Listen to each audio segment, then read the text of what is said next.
Y ese embajador no puede cometer semejante error. Desde mi punto de vista, debería ser expulsado, debería ser apartado de la función. Bien, como les dije, Javier Milei. Javier, la primera pregunta es, ¿cómo interpreta usted que no venía de la política, venía de la función académica, se haya convertido en la tercera fuerza de la capital? Bueno, yo creo que hay un conjunto de factores que explican esto. El movimiento inició con mucha presencia de jóvenes. Y la explica, de hecho, 1 de cada 3 jóvenes en Argentina se identifican como libertarios. Esto no es menor de cara al futuro. Es decir, Argentina tiene un futuro y ese futuro es liberal. ¿Por qué? Porque si 1/3 de los jóvenes adhieren a definirse como liberales libertarios, me parece que ahí hay una luz de esperanza. ¿Cómo ocurrió esto? Desde mi punto de vista, esto ocurre por varias cosas. La primera es que los jóvenes suelen ser rebeldes contra el status quo. Y hoy el status quo recita izquierda. Por lo tanto, es natural que la rebelión sea liberal. Ese es el primer punto. El segundo punto, que no es menor, en Argentina el sistema de educación pública, tanto de gestión privada como gestión estatal, es un sistema de adoctrinamiento en las ideas de la izquierda. Por lo tanto, es natural que... ¿Aún la educación privada? Exactamente. Y claro, porque cuando usted tiene que enviar un programa, se lo tiene que aprobar el Estado. El Estado. Claro. Y el Estado baja una línea para que la gente sea adoradora de la religión del Estado. O sea, que los esclavos se enamoren de las cadenas. Entonces, también ahí juega un rol muy importante los jóvenes como rebelión natural hacia eso y el rol de las redes sociales. Y después, esto tampoco se puede dejar de lado, hubo un reverdecer de los valores de la libertad a partir de las cuarentenas. Es decir, la gente volvió a tomar conciencia de lo importante que es la libertad. Y eso no está solamente presente en Argentina, está presente en todas partes del mundo. O sea, y lo puede ver con distintas expresiones. Y de hecho, hay toda una construcción internacional en la que yo también soy parte, digamos, y en esa parte también está Cast en Brasil, está Bolsonaro en Chile, Bolsonaro en Brasil, Trump, digamos, lo identificaba en Estados Unidos y hay, con todos los problemas con Biden, está volviendo a reaparecer, Lasso en Ecuador, digamos, Vox en España, que es esta idea de hay que enfrentar al Foro de San Pablo, cuya idea era la Unión Soviética Latinoamericana, y que hoy está en el Grupo Puebla. Es decir, hay todo un conjunto de actores internacionales. Usted se inscribe en una corriente internacional donde la protesta no es por izquierda, como fue históricamente, sino más bien por derecha, llamámosle por... Sí, exactamente, que es una cruzada contra el socialismo. ¿Por qué? Porque el socialismo, donde se aplica, genera miseria. Recordemos que el socialismo en su versión más pura, llamada comunismo, fue un fracaso en lo económico, en lo social, en lo cultural, y tienen un problema bastante grande, que es que además asesinaron a 150 millones de seres humanos por una idea absurda, que fue derrotada en lo teórico, que fue derrotada en la evidencia empírica. Y sin embargo hay gente que sigue diciendo que el modelo es la Unión Soviética. Y le consta, hay actores en el país que dicen que ese es el modelo. ¿Quiénes, por ejemplo? El señor Del Caño, la señora Bregman, cuando les dicen un modelo y lo señalan como un modelo exitoso. Parece que no saben hacer un análisis económico comparado de, por ejemplo, de lo que fue la Unión Soviética, que se cayó, respecto de Estados Unidos. No pueden comparar lo que fue la Alemania occidental, la capitalista contra la comunista, lo que es Corea del Norte contra Corea del Sur, lo que era Austria contra Hungría. Es decir, ¿dónde viven? ¿En un termo? Perdón el término. Pero... No, está bien. Usted, hablando de Kast, que es el candidato que sacó más votos ayer en Chile, va a un balotaje, usted a una segunda vuelta, usted lo felicitó.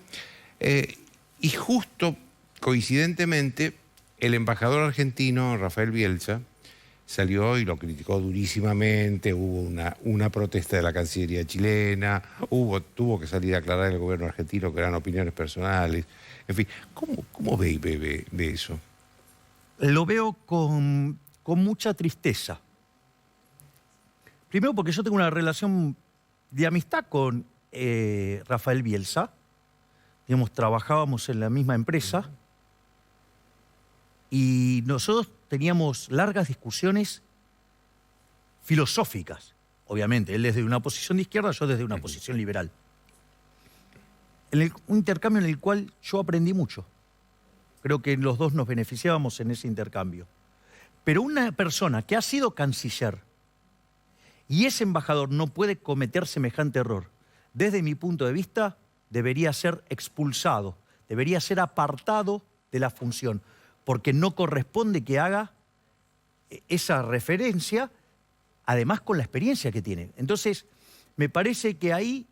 ¿Usted cree que es solo de Bielsa o hay...? Porque a mí lo que me extraña es que Bielsa ignore que un embajador no puede hablar a título personal ni sin autorización del gobierno sobre una cuestión tan interna como es esta. Me parece que a Bielsa le ganó la ideología sobre el cargo.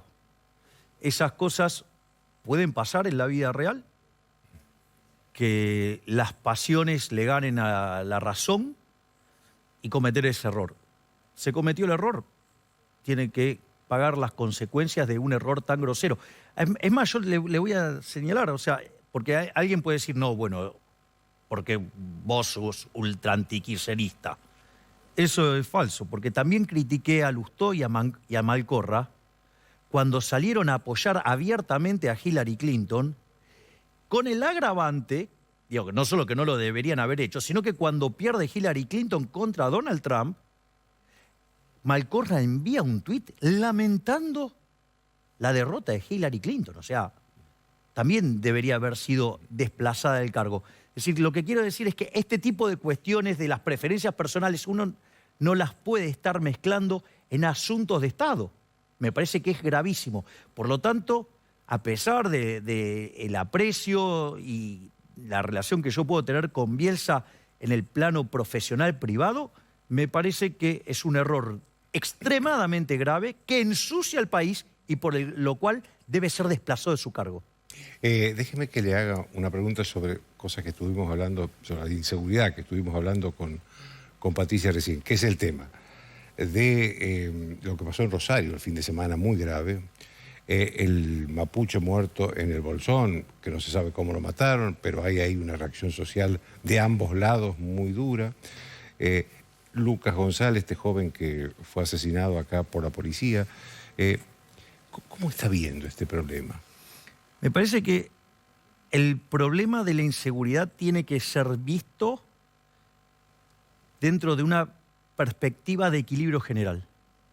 De hecho, hay un trabajo mío junto a Marcelo Pérez Gabilondo de 1997 que se llama Análisis de las políticas de represión y represión del delito de prevención y represión del delito en la Argentina. Y básicamente lo que se explica en ese trabajo, tanto desde lo teórico como desde lo empírico, que uno de esto lo tiene que entender en la lógica del funcionamiento del sistema económico, más el entramado legal que uno tiene y cómo lo aplica. Por ejemplo, en ese mismo marco usted puede derivar que las políticas implementadas o impulsadas en el gobierno kirchnerista a partir de la llegada de Zaffaroni son deplorables. Ejemplo, ¿por qué? Porque usted estaba saliendo de lo que fue la crisis de la convertibilidad. Había una recuperación cíclica furiosa. ¿Cuál debería haber sido la contracara? Cuando hay una recuperación cíclica furiosa, usted tiene aumento del empleo, aumento de los salarios reales, a usted le pasa a ser menos rentable relativamente estar en la delincuencia. Claro. Por ende, debería caer, mientras que usted está aumentando el empleo y el producto per cápita. Sin embargo, aumentó la delincuencia. ¿Por qué? Porque esas ideas que impulsó Argentina, esas ideas las impulsaban en Nueva York a mediados de la década del 60. Gary Becker, que había terminado su tesis en Chicago y se va a dar clases a Columbia, lo que dice es, esto no termina bien. Es decir, si usted le está bajando permanentemente el costo esperado a los delincuentes, ¿cuál es la contracara? La contracara es que sube el beneficio esperado. ¿Qué pasa cuando un beneficio esperado aumenta en una actividad? Y la actividad se expande. Bueno, esto es lo mismo que pasa acá. Entonces, me parece que eso, por un lado. Entonces, ¿qué quiere decir? Que cuando usted mira las leyes en Argentina, no son muy diferentes de las que hay en un país normal. Pero el problema es que no se cumplen, que no hay penas El problema efectivas. es cómo la aplican. Exactamente. Y después hay exceso de los dos lados. Entonces, si usted determinó que hay Estado, lo mínimo que cubre, la mínima definición de Estado es la del Estado gendarme, es decir, seguridad y justicia. Entonces, usted se puso de acuerdo con el tema de seguridad. La seguridad, entonces, ahora no es ni derecha ni de izquierda, es seguridad. Entonces, en ese contexto, hay reglas también en las cuales se aplica la seguridad y cuando usted se excede, eso es un abuso de autoridad y eso también tiene que ser sancionado. Es decir, pero entonces los excesos tienen que ser sancionados, pero tampoco es que vale todo para los delincuentes. Dígame, hablando ya de su profesión, ¿cómo ves esta negociación con el Fondo Monetario y cómo ves sobre todo si no hay acuerdo con el Fondo y caemos en default con el Fondo? A ver, vamos por partes. Situación de la Argentina. A ver, las grandes crisis de Argentina de los últimos 50 años se caracterizan por un muy fuerte déficit fiscal. El Rodrigazo, 14 puntos del PBI, en el 75, la tablita cambiaria en el 82,11, la hiperinflación de Alfonsín en el 89,8, la caída de la convertibilidad en el 2001 con 7. A ver, el año pasado tuvimos 11. Este año vamos camino a 8, porque entre nación, provincia, municipio y el Banco Central, este año vamos a tener 8, ¿no? Entonces, nivel de déficit fiscal violento. El desequilibrio monetario es el doble del que teníamos previo al Rodrigazo. El nivel de actividad, si todo le sale bien al gobierno, vamos a estar con un PBI per cápita 15% por debajo del 2011. Tenemos el salario real del 2004, 40% de pobres medido por ingreso, pero si sumamos los que no tienen acceso a la red de agua potable, a la luz y al gas, vamos a 55. Tenemos 11% de indigentes, o sea, 5 millones de argentinos que no comen. Entonces, si esto deriva en una explosión tipo Rodrigazo, que está todo dado, porque en realidad lo que termina gatillando el punto final es una crisis política que hace que caiga la demanda de dinero y ahí es donde se produce el estallido, la pregunta es, vamos a estar mucho peor que en el Rodrigazo, porque en el Rodrigazo pasamos de 30% de inflación a 180 y después a 400, pero arrancábamos con 4,5 de pobres. Hoy tenemos 10 veces más. Por lo tanto, la situación es que ahí está esperando un estallido colosal. Social y económico. Exactamente. Digo, si estamos partiendo de estos niveles de pobreza e indigencia, imagínese un Rodrigazo. Va a ser un desastre. Entonces, si no se hace nada, es decir, que se siga haciendo déficit fiscal, que se lo financia con emisión monetaria y que se lo trata de mitigar esto con controles en el mercado cambiario, los desequilibrios se hacen tan grandes que son insoportables socialmente, tarde o temprano explota. Digo, que fue lo que hizo Celestino Rodrigo. Y llegó un momento, se quedó sin dólares y explotó la olla de presión. Entonces, en ese contexto, lo que uno tiene es que frente a ese desequilibrio, si no hace nada, explota. Si hace lo que quiere hacer el gobierno, la ala dura, la explosión va a ser todavía muchísimo peor. Lo único que se puede hacer es un ajuste. Pero para que ese ajuste no sea doloroso para la sociedad, tiene que tener dos características. Primero, ser hecho por un gobierno que tenga reputación para que sea creíble y que de esa manera, digamos, si el ajuste no recae sobre el sector privado, sea expansivo. Pero, ¿cuál es la intención del gobierno? Es que caiga sobre el sector privado. Es decir, quiere subir impuestos, quiere bajar transferencias al sector privado. Bueno, no va a terminar bien, va a terminar siendo tremendamente recesivo. Y yo ya se lo aviso, Joaquín, yo no voy a votar ningún presupuesto con déficit fiscal, porque es inmoral. Porque si usted tiene déficit fiscal, lo tiene que financiar. Y si yo lo financio con deuda, eso implica que le vamos a estar pasando la cuenta de la fiesta de hoy a nuestros hijos, a nuestros nietos, a nuestros bisnietos, una cosa inmoral. Si lo financiamos con emisión monetaria, eso va a generar inflación. Esto quiere decir que no solo que va a estar afectando el funcionamiento del sistema de precios, va a afectar la coordinación y eso va a afectar a la asignación de recursos y eso al crecimiento, sino que además golpea entre 25 y 30 veces más fuerte el impuesto inflacionario sobre los más vulnerables.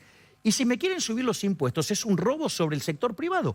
Por lo tanto, lo primero que hay que decirle a este gobierno es que déficit fiscal, no. Y el ajuste que tiene que hacer tiene que recaer sobre la política, no puede recaer sobre el sector privado. Y si quieren avanzar en eso, yo los voy a denunciar. Los voy a denunciar frente a la sociedad que para mantener a los parásitos de la política quieren cargarle la cuenta a los que se rompen el lomo laburando. Esto no puede ser más así, Joaquín.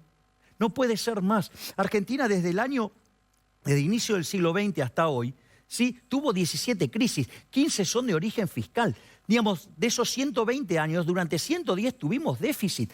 Desde la década del 50 hasta hoy, la mitad del tiempo estuvimos en recesión. Todo por culpa de políticos que gastan más de lo que les ingresa. Y siempre, ¿cómo lo arreglan? Pasándole la cuenta al sector privado. Basta, se acabó. ¿Sabe por qué?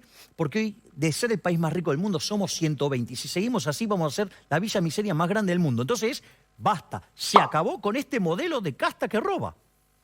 Gracias, Javier. Gracias a usted, Joaquín. Una pausa y voy a hablar yo sobre el tema Chile y Bielsa.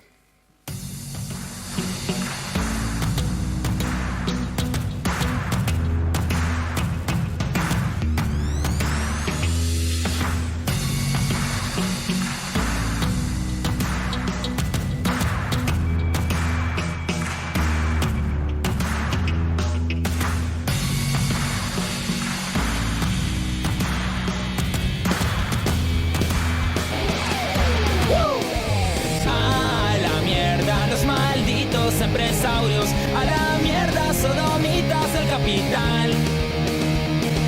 Basta de basura keynesiana. Ha llegado el momento